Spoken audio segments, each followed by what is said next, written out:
નમસ્કાર વિદ્યાર્થી મિત્રો, હું દિલીપભાઈ ચાવડા આપ સર્વેનું રસાયણ વિજ્ઞાનના આ વિડીયો ક્લાસની અંદર હાર્દિક સ્વાગત કરું છું. આપણે ચેપ્ટર નંબર 11 આલ્કોહોલ, ફિનોલ અને ઇથર સંયોજનો છે એ ભણી રહ્યા છીએ. એમાં એમનું પ્રાથમિક પરિચય છે એ આપણે મેળવ્યો કે ભાઈ આલ્કોહોલ સંયોજનો, ફિનોલ સંયોજનો, ઇથર સંયોજનો છે એમને કઈ રીતે વ્યાખ્યાયિત કરી શકાય. તો આપણે અનુક્રમે એમની વ્યાખ્યા ભણ્યા. પહેલાં આલ્કોહોલ, હાઇડ્રોકાર્બન સંયોજન કોઈ પણ હોય, બરાબર છે, એમાંથી આલ્કોહોલ અને ફિનોલ સંયોજન બંને બનાવી શકાય. ઇથર સંયોજનો પણ હાઇડ્રોકાર્બનમાંથી જ બનાવી શકાય છે. પણ એ કઈ રીતે બનાવી શકાય? તો આપણે એવું કહી શકીએ કે ભાઈ એલિફેટિક હાઇડ્રોકાર્બનમાંના હાઇડ્રોજનનું વિસ્થાપન OH સમૂહ એટલે કે હાઇડ્રોક્સિલ સમૂહ વડે કરવાથી આલ્કોહોલ સંયોજનો બને છે. અને એરોમેટિક હાઇડ્રોકાર્બનમાંના હાઇડ્રોજનનું વિસ્થાપન છે એ હાઇડ્રોક્સિલ સમૂહ વડે કરવામાં આવે તો એ બનતું સંયોજન ફિનોલ બનશે. એલિફેટિક સંયોજનો આલ્કોહોલ બનાવે, એરોમેટિક સંયોજનો ફિનોલ બનાવશે. ત્યાર પછી ઇથર માટે આપણે એવી વાત કરી હતી, હાઇડ્રોકાર્બન સંયોજનોમાંના હાઇડ્રોજનનું વિસ્થાપન આલ્કોક્સી અથવા તો એરોલેક્સી, OR અથવા તો OPH. OR એટલે આલ્કોક્સી અને OPH એટલે ફિનાઇલ રિંગ એટલે કે એરોલેક્સી સમૂહ વડે કરવાથી બનતું સંયોજન ઇથર બનશે. આપણે ઉદાહરણ સાથે વાત કરી હતી કે CH4 છે એ હાઇડ્રોકાર્બન છે, એમનું વિસ્થાપન કરવામાં આવે તો બનશે CH3, બરાબર છે. આ CH3 ક્યારે બન્યો? તો કે CH4માંથી એક હાઇડ્રોજન દૂર કર્યો. એ દૂર કરેલા હાઇડ્રોજનના સ્થાને તમે OCH3 સમૂહ જોડો. આ જે સમૂહ છે એને કહેવામાં આવે છે આલ્કોક્સી સમૂહ. તો આલ્કોક્સી સમૂહ જોડવાથી ઇથર બનશે, અથવા તો તમે આ જે મિથાઇલ સમૂહ છે એમની સાથે એરોલેક્સી સમૂહ જોડશો તો પણ શું બનશે? તો પણ ઇથર બનશે. તો આ પણ ઇથર સમૂહ છે, સંયોજન છે, બરાબર છે. તો બંને ઇથર સંયોજનો વ્યાખ્યા શું થાય? તો કે હાઇડ્રોકાર્બનમાંના હાઇડ્રોજનનું વિસ્થાપન આલ્કોક્સી અથવા તો એરોલેક્સી સમૂહ વડે કરવાથી ઇથર સંયોજનો મળે છે. ત્યાર પછી એમની ઉપયોગિતાને લઈને વાત કરી હતી કે ભાઈ રોજિંદા જીવનની આપણે વાત કરીએ તો રોજિંદા જીવનની અંદર કાગળથી લઈ અને ઘણા બધા એવા પદાર્થો છે જે આપણે ઉપયોગમાં લઈએ છીએ એ OH સમૂહ ધરાવતા સંયોજનો હોય છે. અને આવા સંયોજનો ન હોય તો આપણી જે જીવનશૈલીની કલ્પના કરીએ તો આપણી દુનિયા કંઈક અલગ જ સ્વરૂપે આપણને જોવા મળે. પ્રસ્તાવનાની અંદર એવો મુદ્દો સમાવેશ કર્યો કે ભાઈ માત્ર કાગળ જ જો આપણા જીવનમાં ન હોય તો આપણી દુનિયા કંઈક અલગ જ જોવા મળે. કાગળની બનતી તમામ વસ્તુઓ છે એ આપણાથી લુપ્ત થઈ ગયેલી હોય તો આપણે કંઈક અલગ જ દુનિયામાં જીવતા હશું એવો આપણને ખ્યાલ આવે. તો આ બધી વાતો આપણે સમજ્યા. હવે જે સમજવું છે એ છે એમનું વર્ગીકરણ, આલ્કોહોલ સંયોજનોનું વર્ગીકરણ. શું સમજવું છે આપણે? આલ્કોહોલ સંયોજનોનું વર્ગીકરણ. તો આલ્કોહોલ સંયોજનોનું વર્ગીકરણની વાત કરીએ ને તો એમને 3 ભાગની અંદર આમ તો વિભાજિત કરવામાં આવે છે. ટોટલ કેટલા ભાગની અંદર? 3 ભાગની અંદર. પહેલા ભાગની અંદર આલ્કોહોલની સંખ્યાના આધારે, બરાબર છે, OHની સંખ્યાના આધારે એમ પહેલા ભાગમાં આલ્કોહોલની સંખ્યાના આધારે મોનોહાઇડ્રિક, ડાયહાઇડ્રિક અને ટ્રાયહાઇડ્રિક, મોનોહાઇડ્રિક, ડાયહાઇડ્રિક અને ટ્રાયહાઇડ્રિક, બરાબર છે, એવા સંયોજનોની અંદર આપણે એમને વર્ગીકૃત કરી શકીએ. મોનોહાઇડ્રિક, ડાયહાઇડ્રિક, ટ્રાયહાઇડ્રિક. એક OH સમૂહ હોય તો મોનોહાઇડ્રિક, 2 OH સમૂહ હોય તો ડ્રાયહાઇડ્રિક અને 3 OH સમૂહ હોય તો 2 હોય તો ડ્રાય અને 3 હોય તો ટ્રાયહાઇડ્રિક આલ્કોહોલ સંયોજનો. આવી રીતે મોનો, ડાય અને ટ્રાય એવો OH સમૂહની સંખ્યાના આધારે એક પ્રકાર પાડી શકાય. બીજો પ્રકાર પાડવામાં આવે છે OH સમૂહ જે કાર્બન સાથે જોડાયેલો છે. OH સમૂહ જે કાર્બન સાથે જોડાયેલો છે એ કાર્બનનું સંકરણ sp3 હોય, બરાબર છે. એમના આધારે પણ એમનું છે એ વર્ગીકરણ થઈ શકે. બે પ્રકારે વર્ગીકરણ થાય. કયા બે પ્રકારે? તો કે એલાઇલિક આલ્કોહોલ અને બેન્ઝાઇલિક આલ્કોહોલ, બરાબર છે. OH ધરાવતો કાર્બન એમનું સંકરણ sp3 હોય તો એમના આધારે એમનું એલાઇલિક આલ્કોહોલ અને બેન્ઝાઇલિક આલ્કોહોલ એમ બે રીતે વર્ગીકરણ થઈ શકે. આલ્કોહોલની સંખ્યાના આધારે એમનું મોનો, ડ્રાય અને ટ્રાય એમ 3 રીતે વર્ગીકરણ થઈ શકે. એક ત્રીજો પણ પ્રકાર છે, OH ધરાવતો કાર્બન. OH ધરાવતો કાર્બન છે એમનું સંકરણ sp2 હોય. કયું સંકરણ હોય એમનું? sp2 હોય. તો એમના આધારે પણ એમનું વર્ગીકરણ થઈ શકે, બરાબર છે. કઈ રીતે? વિનાઇલિક આલ્કોહોલ અને એરાઇલિક આલ્કોહોલ, બરાબર છે. વિનાઇલ આલ્કોહોલ અને એરાઇલ આલ્કોહોલ એમ બે રીતે વર્ગીકરણ થઈ શકે. કઈ રીતે? OH ધરાવતો કાર્બન sp2 સંકરણ દર્શાવતો વિનાઇલ આલ્કોહોલ અને એરાઇલ આલ્કોહોલ એમ બે રીતે વર્ગીકરણ થાય. OH ધરાવતો કાર્બન એમનું સંકરણ sp3 હોય તો એમનું પણ બે રીતે વર્ગીકરણ થઈ શકે. કઈ રીતે બે રીતે? તો કે એલાઇલિક આલ્કોહોલ અને બેન્ઝાઇલિક આલ્કોહોલ. અને OH સમૂહની સંખ્યા 1, 2 અને 3 હોય તો એમના આધારે એમનું મોનો, ડાય અને ટ્રાય હાઇડ્રિક આલ્કોહોલ એ રીતે વર્ગીકરણ કરવામાં આવે છે. 3 કરતાં વધારે આલ્કોહોલની સંખ્યા હોય ત્યારે, OH સમૂહની સંખ્યા હોય ત્યારે પોલીહાઇડ્રિક પ્રકારનો આલ્કોહોલ એમને કહેવામાં આવે છે. તો વર્ગીકરણ આ રીતે કરશું આપણે. OHની સંખ્યાના આધારે મોનો, ડાય, ટ્રાયમાં OH ધરાવતો કાર્બન sp3 હોય તો એલાઇલિક આલ્કોહોલ અને બેન્ઝાઇલિક આલ્કોહોલમાં એનું વર્ગીકરણ થશે.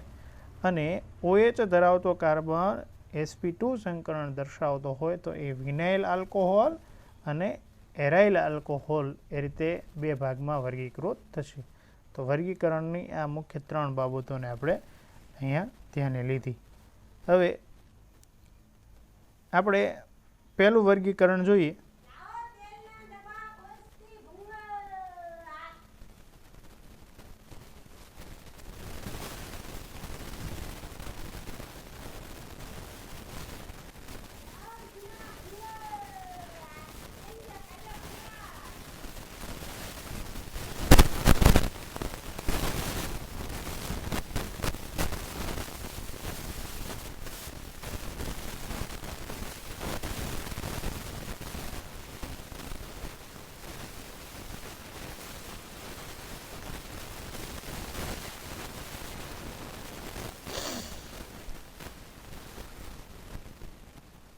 ચાલો આપણે વર્ગીકરણની વાત કરતા હતા. વર્ગીકરણ, બરાબર. વર્ગીકરણમાં આપણે OHની સંખ્યાના આધારે વર્ગીકરણ કરવું. OHની સંખ્યાના આધારે, OH સમૂહની સંખ્યાના આધારે. તો એ સંખ્યાના આધારે મોનોહાઇડ્રિક આલ્કોહોલનું ઉદાહરણ થશે CH3OH. OHની સંખ્યા 1 છે તો એ મોનોહાઇડ્રિક આલ્કોહોલ કહેવાય. ડાયહાઇડ્રિક આલ્કોહોલનું ઉદાહરણ આપણે દેવું હોય તો CH2CH2. એમની બંને સાથે OH જોડાયેલો હોય તો આવું સંયોજન કેવું કહેવાય? ડાયહાઇડ્રિક આલ્કોહોલ કહેવાય. ત્યાર પછી આપણે ટ્રાયહાઇડ્રિક આલ્કોહોલનું ઉદાહરણ દેવું હોય, બરાબર છે, તો આપણે એવું કહી શકીએ કે CH2 બંને બાજુ CH2 વચ્ચે CH અને ત્રણેય સાથે OH જોડાયેલો હોય, બરાબર. ત્રણેય સાથે શું જોડાયેલો હોય? OH. આવું સંયોજન છે ને એને કેવું કહેવાય? ટ્રાયહાઇડ્રિક પ્રકારનો આલ્કોહોલ કહેવાય, બરાબર છે. મોનોહાઇડ્રિકમાં આલ્કોહોલની સંખ્યા 1 હોય, ડાયહાઇડ્રિકમાં આલ્કોહોલની સંખ્યા 2 હોય, ટ્રાયહાઇડ્રિકમાં આલ્કોહોલની સંખ્યા 3 હશે, બરાબર છે. તો વર્ગીકરણનો પહેલો પ્રકાર OH સમૂહની સંખ્યાને આધારે વર્ગીકરણ, મોનો, ડ્રાય અને ટ્રાય. ત્યાર પછી વર્ગીકરણનો બીજો પ્રકાર આપણે જોવો છે. આપણે જોઈ રહ્યા હતા OH ધરાવતો કાર્બન છે, બરાબર છે, OH ધરાવતો કાર્બન છે, એમનું સંકરણ કેવું હોય? sp3. તો sp3 સંકરણના આધારે એમના આપણે ટોટલ આમ 3 ભાગ પાડી શકીએ, 2 કરતાં 3 ભાગ પડશે, બરાબર છે. એ 3 ભાગ ક્યાં ક્યાં? તો કે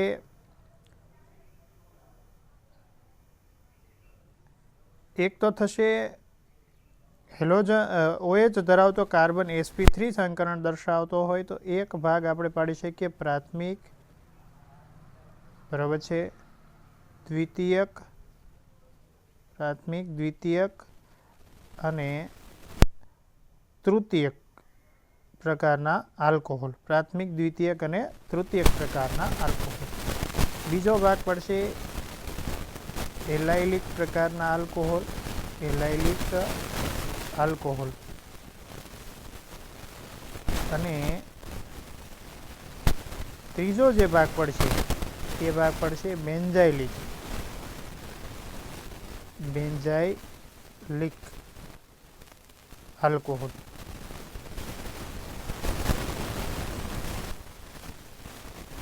ત્રીજો ભાગ પડશે એ કયા પ્રકારના આલ્કોહોલ? તો કે બેન્ઝાઇલિક આલ્કોહોલ. તો આવા 3 ભાગ પડે. OH ધરાવતો કાર્બન છે, બરાબર, એમનું સંકરણ sp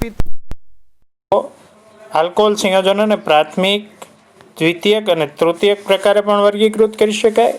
એલાઇલિક અને બેન્ઝાઇલિક આલ્કોહોલની અંદર પણ એમને વર્ગીકૃત કરી શકાય. તો 3 રીતે વર્ગીકરણ થાય છે, બરાબર છે. એમાં આપણે પહેલું વર્ગીકરણ જોયું, બરાબર છે. કયું પહેલું વર્ગીકરણ આપણે જોયું? તો કે પહેલા વર્ગીકરણમાં આપણે એવું જોયું કે એલાઇલિક આલ્કોહોલ છે એ કોને કહેવાય, બરાબર. તો એલાઇલિક આલ્કોહોલ કોને કહેવામાં આવે? તો OH ધરાવતો કાર્બનનું સંકરણ sp3 હોય, બરાબર. એલાઇલિક આલ્કોહોલ આપણે કોને કીધું? તો કે એલાઇલિક આલ્કોહોલમાં OH ધરાવતો કાર્બન છે, OH ધરાવતો કાર્બન, એમનું સંકરણ sp3 છે. પહેલો પ્રકાર આપણે ભણી ગયા એલાઇલિક, બરાબર છે, એલાઇલિક આલ્કોહોલ. એલાઇલિક આલ્કોહોલમાં OH ધરાવતો કાર્બન છે, એમનું સંકરણ કેવું હોવું જોઈએ? હંમેશા sp3. પરંતુ એમની બાજુનો કાર્બન છે, બરાબર છે, એમની બાજુનો કાર્બન છે, એમનું સંકરણ હોવું જોઈએ sp2 પ્રકારનું. કેવા પ્રકારનું? sp2 પ્રકારનું. તમે જો આ કાર્બન છે એમનું સંકરણ કેવું છે અહીંયા? તો કે sp3. OH સાથે સીધો જોડાયેલો કાર્બન છે એમનું સંકરણ sp3 છે. અને એનાથી તરત આવતો બાજુમાં રહેલો કાર્બન છે એમનું સંકરણ કેવું જોવા મળે છે? તો કે sp2. તો આ જે આલ્કોહોલ છે, આલ્કોહોલને આપણે કેવો આલ્કોહોલ કહીશું? એલાઇલિક પ્રકારનો આલ્કોહોલ કહીશું. આલ્કોહોલને આપણે એલાઇલિક પ્રકારનો આલ્કોહોલ કહીશું. તો એલાઇલિક પ્રકારના આલ્કોહોલમાં OH ધરાવતો કાર્બનનું સંકરણ sp3 અને બાજુમાં રહેલા કાર્બનનું સંકરણ sp2 પ્રકારનું હોય છે. હવે આપણે બીજો પ્રકાર જોવો છે. બીજો પ્રકારમાં શું હોય છે? તો કે બીજા પ્રકારની અંદર આપણે એવું જોવું છે કે જેમાં પ્રાથમિક, દ્વિતીયક અને તૃતીયક આલ્કોહોલની અંદર એનું વર્ગીકરણ થતું હોય. કેમાં? પ્રાથમિક, દ્વિતીયક અને તૃતીયક પ્રકારના આલ્કોહોલમાં વર્ગીકરણ થતું એવો બીજો પ્રકાર છે. વર્ગીકરણનો બીજો પ્રકાર. કેના વર્ગીકરણનો બીજો પ્રકાર? તો કે OH ધરાવતો કાર્બન છે એનું સંકરણ કેવું હોવું જોઈએ? તો કે એ કાર્બનનું સંકરણ થવું જોઈએ sp3 પ્રકારનું. કેવું? sp3. તો એમના વર્ગીકરણનો બીજો પ્રકાર આપણે અહીં ભણી રહ્યા છીએ. પ્રાથમિક, દ્વિતીયક અને તૃતીયક પ્રકારે પણ એમનું વર્ગીકરણ થઈ શકે. પ્રાથમિક આલ્કોહોલ કોને કહેવો? દ્વિતીયક આલ્કોહોલ કોને કહેવો? તૃતીયક આલ્કોહોલ કોને કહેવો? તો કે OH ધરાવતો કાર્બન છે એમની સાથે એક શાખા જોડાયેલી હોય. કેટલી શાખા? એક શાખા. તો એ જે છે એ પ્રાથમિક આલ્કોહોલનું ઉદાહરણ થશે. આ કેવો આલ્કોહોલ થશે? પ્રાથમિક આલ્કોહોલ. OH ધરાવતો આ કાર્બન છે, OH સાથે જોડાયેલો આ કાર્બન, એમની સાથે અન્ય કેટલી શાખા જોડાયેલ છે? એક શાખા. માટે આ કેવો આલ્કોહોલ થશે? પ્રાથમિક આલ્કોહોલ થશે. આપણે દ્વિતીયક આલ્કોહોલની વાત કરીએ તો દ્વિતીયક આલ્કોહોલમાં શું થાય? તો OH ધરાવતો જે કાર્બન છે, OH ધરાવતો કાર્બન, એમની સાથે બે શાખા જોડાયેલી હોય. કેટલી શાખા? બે. CH3 અને CH3. તો એ તમે જોશો તો બંધ કેટલા કાર્બન સાથે? આ જે કાર્બન છે એમની સાથે બંધ કેટલા છે? તો કે 1, 2 ને 3. તો ચોથો બંધ હાઇડ્રોજન દ્વારા પૂરો કરશું. તો અહીંયા OH ધરાવતો આ કાર્બન છે, OH ધરાવતો આ કાર્બન, એમની સાથે આ એક અને ટોટલ કેટલી શાખા જોડાયેલ છે? બે શાખા. અને આ માટે દ્વિતીયક આલ્કોહોલનું ઉદાહરણ થશે. કોનું ઉદાહરણ થશે? દ્વિતીયક આલ્કોહોલનું. અને ત્યાર પછી આપણે વાત કરીએ તો તૃતીયક આલ્કોહોલ કોને કહેવો? દ્વિતીયક આલ્કોહોલની તો વાત આપણે કરી. તૃતીયક આલ્કોહોલ કોને કહેવો? તો તૃતીયક આલ્કોહોલમાં આપણે શું કહેશું? તો કે OH ધરાવતો જે કાર્બન છે એમની સાથે કેટલી શાખા જોડાયેલી હોય? 3 શાખા. 1, 2 અને આવી રીતે 3 શાખા જોડાયેલી હોય. તો OH ધરાવતો કાર્બન એમને હાઇલાઇટ કરીએ છીએ. એમની સાથે શાખા કેટલી જોડાયેલી છે? 1, 2 અને 3. તો આવા પ્રકારના આલ્કોહોલને આપણે કેવો આલ્કોહોલ કહેશું? તૃતીયક આલ્કોહોલ કહેશું. પહેલાં OH ધરાવતો કાર્બનને ધ્યાનમાં લેવાનું, એમની સાથેની શાખાના આધારે એમનું પ્રાથમિક, દ્વિતીયક અને તૃતીયક આલ્કોહોલની અંદર વર્ગીકરણ કરી શકાય. બરાબર છે? શાખા 1 તો પ્રાથમિક આલ્કોહોલ, OH ધરાવતા કાર્બન સાથે 2 શાખા તો દ્વિતીયક આલ્કોહોલ, અને OH ધરાવતા કાર્બન સાથે 3 શાખા તો તૃતીયક આલ્કોહોલ કહેવાય. તો કાર્બન સાથે OH સીધો જોડાયેલ હોય, બરાબર છે, અને OH ધરાવતા કાર્બનનું સંકરણ sp3 હોય તો એમનો એક ત્રીજો પ્રકાર પણ પાડી શકાય. અને ત્રીજો પ્રકાર છે, બરાબર છે, વર્ગીકરણનો ત્રીજો પ્રકાર એ છે બેન્ઝાઇલિક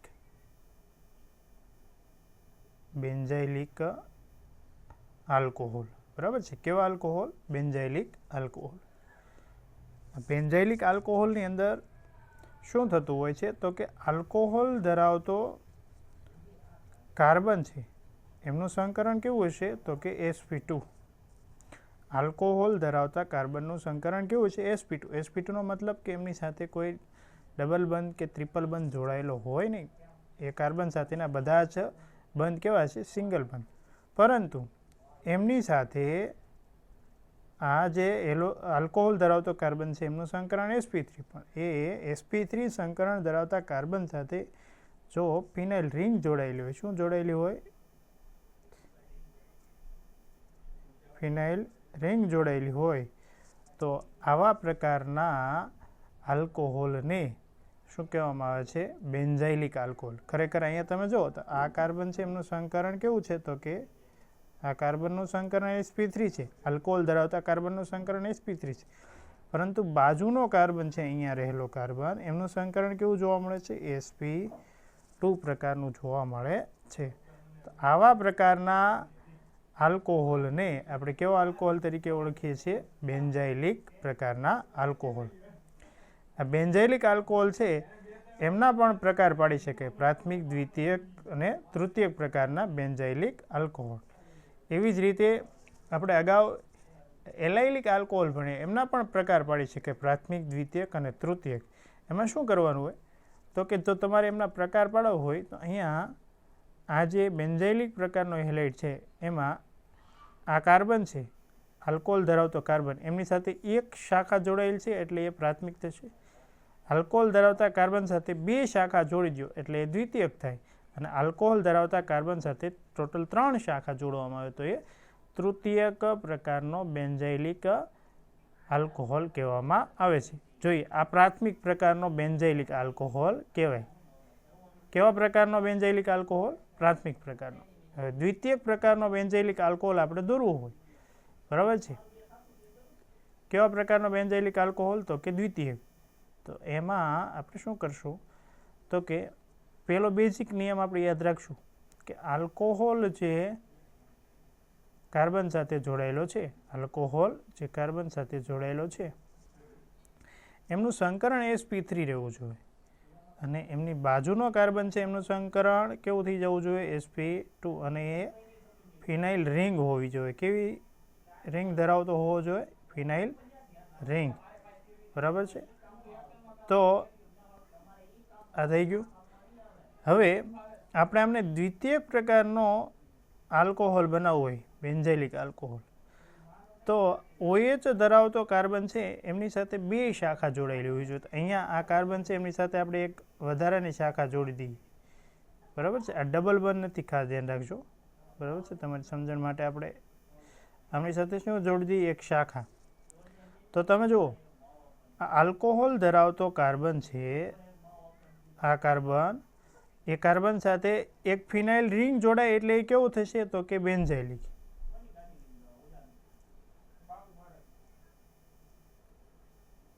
તો એ કેવો થાય? બેન્ઝાઇલિક પ્રકારનો આલ્કોહોલ.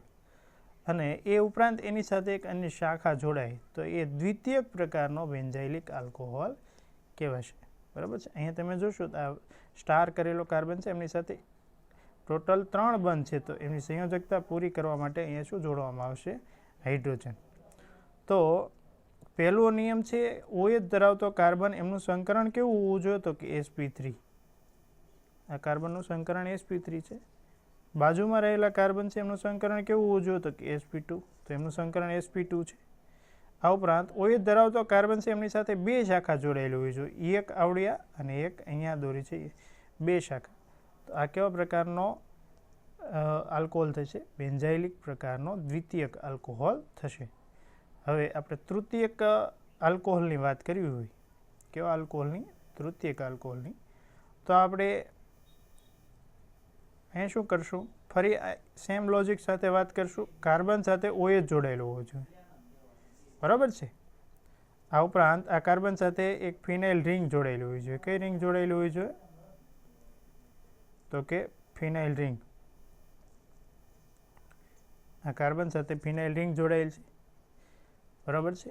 શરત શું છે? તો OH ધરાવતો કાર્બન છે એમનું સંકરણ કેવું હોવું જોઈએ? તો કે OH ધરાવતા કાર્બનનું સંકરણ sp3. બાજુના કાર્બનનું સંકરણ કેવું હોવું જોઈએ? તો કે sp2. તો જ આ કેવો આલ્કોહોલ થશે? તો કે આ તો જ આ બેન્ઝાઇલિક પ્રકારનો આલ્કોહોલ કહેવાય. કેવો આલ્કોહોલ કહેવાય? બેન્ઝાઇલિક પ્રકારનો. હવે આપણે શું કરવાનું છે? આને તૃતીયક પ્રકારનો આલ્કોહોલ બનાવવો છે. બેન્ઝાઇલિક તો ખરા, પણ તૃતીયક પ્રકારનો બેન્ઝાઇલિક આલ્કોહોલ. તો OH ધરાવતો આ જે કાર્બન છે, સ્ટાર કરીએ આપણે, એ કાર્બન સાથે ટોટલ 3 શાખા જોડાયેલી હોવી જોઈએ. તો અહીંયા એક શાખા તો છે જ તે, બરાબર છે. ઉપરાંત 2 શાખા અહીંયા જોડી દઈએ, એક CH3 ઉપર જોડી દઈએ અને એક CH3 ક્યાં જોડી દઈએ? નીચે જોડી દઈએ. તો આ જે આલ્કોહોલ બને છે, બરાબર છે, એમાં OH ધરાવતો કાર્બન sp3 સંકરણ દર્શાવતો હશે, બાજુનો કાર્બન sp2 સંકરણ દર્શાવતો હશે ફિનાઇલ રિંગ હોવાને કારણે, અને ટોટલ શાખાની સંખ્યા 1, 2 અને 3 થાય. તો આવા પ્રકારના આલ્કોહોલને આપણે કેવો પ્રકારનો આલ્કોહોલ કહીએ છીએ? તૃતીયક પ્રકારનો બેન્ઝાઇલિક આલ્કોહોલ કહીએ છીએ. તો આ થઈ પ્રાથમિક, દ્વિતીયક અને તૃતીયક પ્રકારના બેન્ઝાઇલિક આલ્કોહોલની વાત. આવી જ રીતે તમે જો વિનાઇલ આલ્કોહોલની વાત કરવા માગતા હો તો વિનાઇલ આલ્કોહોલ પણ બનાવી શકાય. તમે માની લો કે દ્વિતીયક પ્રકારનો વિનાઇલ આલ્કોહોલ બનાવવા માગો છો, બરાબર છે. કેવા પ્રકારનો વિનાઇલ આલ્કોહોલ બનાવવા માગો છો? તો કે દ્વિતીયક પ્રકારનો. તો તમે શું કરશો? તો એવા સમયે તમારે એમનું જે મૂળ બંધારણ છે એમનો કોન્સેપ્ટ યાદ રાખવાનો. કાર્બન સાથે શું જોડાયેલું હોવું જોઈએ? OH, બરાબર છે. ઉપરાંત આ જે કાર્બન છે એમનું સંકરણ કેવું રહેવું છે? sp3. એટલે કે એમની સાથે OH ધરાવતા કાર્બન સાથે એક પણ ડબલ બંધ કે ટ્રિપલ બંધ આવવો જોઈએ નહીં, બરાબર છે। અને બાજુનો કાર્બન છે એ કેવો હોવો જોઈએ તો કે sp2 સંકરણ દર્શાવતો। તો તમે જુઓ તો આ ફોર્મેટ તૈયાર થઈ ગયું। હવે આમને તમારે તૃતીયક પ્રકારનો એલાઇલિક આલ્કોહોલ બનાવવો છે। એલાઇલિક આલ્કોહોલ કેવા પ્રકારનો? તૃતીયક પ્રકારનો। તૃતીયક પ્રકારનો પહેલાં તો આ બંધારણ એલાઇલિક એટલા માટે કારણ કે આ કાર્બનનું સંકરણ sp3 અને એની બાજુમાં રહેલો કાર્બન છે એમનું સંકરણ sp2 છે, બરાબર છે। હાલો, તો આ એલાઇલિક પ્રકારનો આલ્કોહોલ થઈ ગયો। હવે અમને તૃતીયક બનાવવું હોય તો આ OH ધરાવતો કાર્બન છે, બરાબર, એમની સાથે ટોટલ શાખા 3 જોડાયેલી હોવી જોઈએ। તો એક શાખા તો અહીંયા આપણને દેખાય છે આવડી આ, બાકીની 2 શાખા અહીંયા જોડી દેવી પડે CS3 અને CS3। તો તમને આવું કોઈ બંધારણ કહે તો તમે નક્કી કરશો કે ભાઈ OH ધરાવતો કાર્બન છે એમનું સંકરણ કેવું છે sp3, એમની બાજુનો કાર્બન છે એમનું સંકરણ કેવું છે તો કે sp2। હવે આ OH ધરાવતો કાર્બન છે એમની સાથે ટોટલ કેટલી શાખા જોડાયેલ છે તો કે 1, 2 અને 3, બરાબર છે, 1, 2 ને 3। તો પહેલું તો sp3 sp2 સિક્વન્સમાં જે સંકરણ આવે છે એમના આધારે આપણે નક્કી કરશું એરોમેટિક રિંગ નથી એટલે આ બેન્ઝાઇલિક આલ્કોહોલ નથી, સરળ શૃંખલાવાળો આલ્કોહોલ એટલે કે એલાઇલિક આલ્કોહોલ છે। ત્યાર પછી એલાઇલિક આલ્કોહોલમાં OH સાથે કેટલી શાખા જોડાયેલ છે? OH સાથેના કાર્બન સાથે તો કે 1, 2 અને 3 શાખા જોડાયેલ છે। તો તૃતીયક પ્રકારનો એલાઇલિક આલ્કોહોલ થશે। કોનું ઉદાહરણ થશે? તૃતીયક પ્રકારના એલાઇલિક આલ્કોહોલ। હવે તૃતીયકમાંથી તમારે દ્વિતીયક બનાવવું હોય તો તમારે શું કરવું પડે? બરાબર છે, અહીંથી તૃતીયક દૂર થઈ જશે, આ તૃતીયક બંધારણ રહે ને અહીંયા તમે હાઇડ્રોજન જોડી દો। શું જોડી દો? હાઇડ્રોજન। તો હવે જુઓ OH ધરાવતો કાર્બન છે એમનું સંકરણ કેવું તો કે sp3, બાજુમાં રહેલા કાર્બનનું સંકરણ કેવું છે તો કે sp2, બરાબર છે। હવે OH ધરાવતો આ કાર્બન છે એમની સાથે કેટલી શાખા જોડાયેલ છે તો કે એક આ શાખા, બરાબર, અને બીજી આ શાખા। તો કેટલી શાખા જોડાયેલ છે? 2 શાખા। તો આ બંધારણ કેવું થશે? દ્વિતીયક પ્રકારના આલ્કોહોલ। આ દ્વિતીયક પ્રકારનો આલ્કોહોલ તો છે પણ કેવો આલ્કોહોલ છે તો કે અહીંયા OH ધરાવતો કાર્બન sp3 અને બાજુમાં રહેલો કાર્બન sp2 સંકરણ દર્શાવે છે। ઉપરાંત અહીંયા કોઈ એરોમેટિક રિંગ નથી એટલે કે આ એલાઇલિક આલ્કોહોલનું ઉદાહરણ થશે અને OH ધરાવતા કાર્બન સાથે 2 શાખા જોડાયેલ છે એટલે આ દ્વિતીયક પ્રકારનો એલાઇલિક આલ્કોહોલ થશે, બરાબર છે। અને પ્રાથમિક પ્રકારનો આલ્કોહોલમાં OH ધરાવતા કાર્બન સાથે કેટલી શાખા જોડાયેલી હોય? 1, જે સરળ ઉદાહરણ આપણે પહેલું જોયું હતું એ પ્રાથમિક પ્રકારનો આલ્કોહોલ કહેવાય। તો આ તમારે મગજની અંદર 2-3 બાબતો છે એકસાથે ધ્યાને લઈ અને કામ કરવું પડે, બરાબર છે। તો બેન્ઝાઇલિક આલ્કોહોલને 3 ભાગમાં વહેંચવામાં આવે છે, પ્રાથમિક, દ્વિતીયક અને તૃતીયક। અને એલાઇલિક આલ્કોહોલને પણ 3 ભાગમાં વહેંચવામાં આવે છે, પ્રાથમિક એલાઇલિક આલ્કોહોલ, દ્વિતીયક એલાઇલિક આલ્કોહોલ અને તૃતીયક એલાઇલિક આલ્કોહોલ, બરાબર છે। આ ઉપરાંત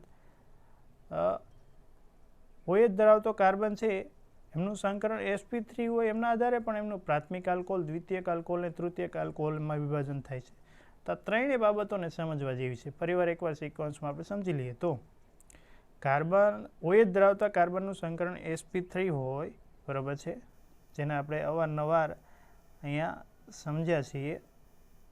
તો એમના આધારે ટોટલ 3 ભાગ પડશે, બરાબર। કયા 3 ભાગ પડશે? તો એક તો પ્રાથમિક, દ્વિતીયક અને તૃતીયક પ્રકારના આલ્કોહોલ, પ્રાથમિક, દ્વિતીયક અને તૃતીયક પ્રકારના આલ્કોહોલ। એક બેન્ઝાઇલિક, બરાબર છે, એક કેવો આલ્કોહોલ થશે તો કે બેન્ઝાઇલિક, બરાબર, અને એક એલાઇલિક।